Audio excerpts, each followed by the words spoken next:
Well, hi guys, and welcome to my review of Gran Turismo 5. Now, I know this game has been out for over a year now, but this is the first time I've actually spent the time and had the time to do a review on the game. In this time, a lot of patches have been added to increase this game, to improve this game. Plus also, especially the latest 2.0 patch, which added extra content, which we'll come to later, and also the ability now for DLC, which we've already had one new track, which is a Spa track, and a whole lot of new cars, well, modified cars. Though it does look like from a teaser that there's going to be a new car being released very soon, the Toyota 86, which has only just been released or shown to the public in its final form at the Tokyo Motor Show.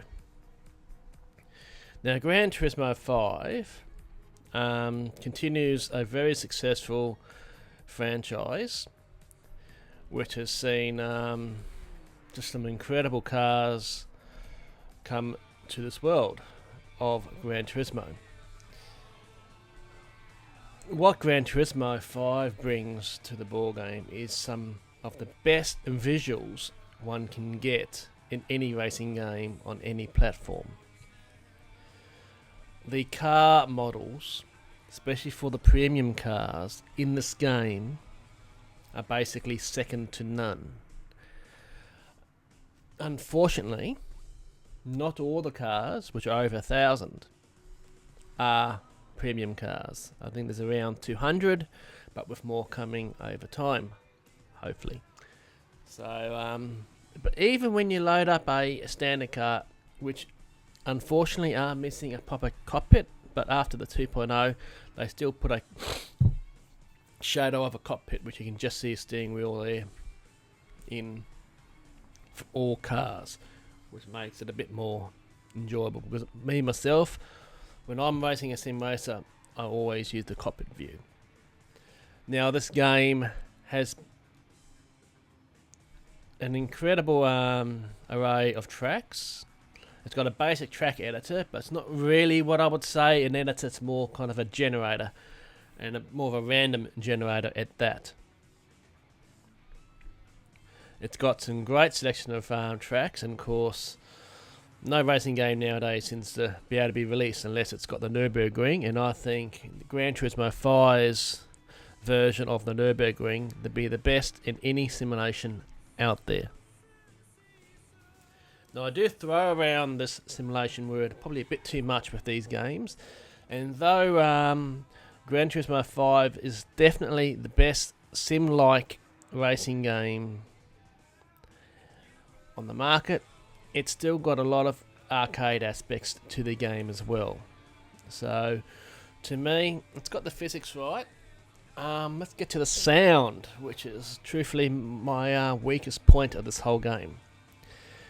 Now, they've tried to do the sound correctly by that when you're in cockpit view, the sound's a lot more muffled than when you're outside. Unfortunately, I don't think they've done it perfectly, and the sound, especially on a couple cars like a NASCAR, just are wrong. They sound way too high pitched for a V8 NASCAR engine. So in that aspect, I am a bit disappointed with the sound. I can see what they were trying to do, as in trying to simulate the difference in sound from the outside to the inside. I just don't think they have pulled it off perfectly. And yes, sound is the weakest link of Gran Turismo. But everything is made up with massive amount of content, the variety in cars, and the most important thing is the physics. Now, I've done a review of Forza 4, and it was okay, but I still left thinking the physics just felt a bit kind of just wrong. I couldn't really put my mind on exactly what it was, but there was definitely something wrong with the physics. The physics in this game are done brilliantly. I'm very impressed with the physics in this game. And it's obvious that the physics are pretty good. Look, the cars, if you're watching the replay of me driving around the Nürburgring in the GT Academy GTR, you'll see that the car really does behave like a proper car. It just feels like you've got weight. It feels like it's connected to the road. And also, we have to remember that they've actually used Gran Turismo to create real life drivers. And they have used Gran Turismo as a training tool for that through the GT Academy. So that is a very good and cool feature, I believe, of this game that it offers. Another thing this game offers that other console races don't is a whole lot of seasonal events that get added over time. It seems with patches they've actually added extra features to this game. Like the seasonal events weren't even there when this game first came out. So to me, the future of the Gran Turismo 5 series is looking quite good. There seems to be more DLC coming out now, and it doesn't seem to be just like adding cars that another competitor does. It seems that they'll be adding tracks as well, which is, to me, is a great thing, because there's only so many times you can drive around these tracks. Apart from the Nürburgring, I could drive around the Nürburgring all day, every day.